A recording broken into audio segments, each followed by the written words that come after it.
اعوذ باللہ من الشیطان الرجیم بسم اللہ الرحمن الرحیم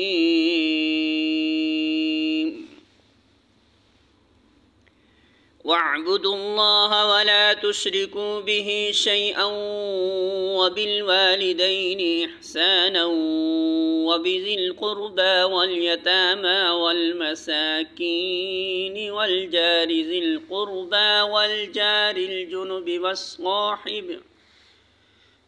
وَالصَّاحِبِ بِالْجَنبِ وَابْنِ السَّبِيلِ وَمَا مَلَكَتْ أَيْمَانُكُمْ إِنَّ اللَّهَ لَا يُحِبُّ مَنْ كَانَ مُخْتَالًا فَخُورًا۔ سورۃ النساء آیت نمبر 36۔ ترجمہ: اور تم سب اللہ کی بندگی کرو، اس کے ساتھ کسی کو شریک نہ بناؤ، ماں باپ کے ساتھ نیک برتاؤ کرو، قرابت داروں اور یتیموں اور مسکینوں کے ساتھ حسن سلوک سے پیش آؤ، اور پڑوسی رشتہ دار سے، اجنبی ہمسایہ سے، پہلو کے ساتھ اور مسافر سے اور ان لونڈی غلاموں سے جو تمہارے قبضہ میں ہوں احسان کا معاملہ رکھو۔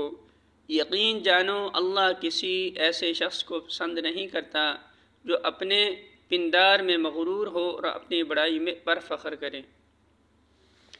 سورۃ النساء حاشیہ نمبر 62۔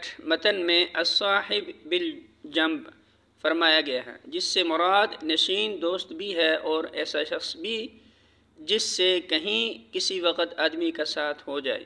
مثلاً آپ بازار میں جا رہے ہوں اور کوئی شخص آپ کے ساتھ راستہ چل رہا ہو، یا کسی دکان پر آپ سودا خرید رہے ہوں اور کوئی دوسرا خریدار بھی آپ کے پاس بیٹھا ہو، یا سفر کے دوران میں کوئی شخص آپ کا ہم سفر ہو۔ یہ عارضی ہمسائیگی بھی ہر مہذب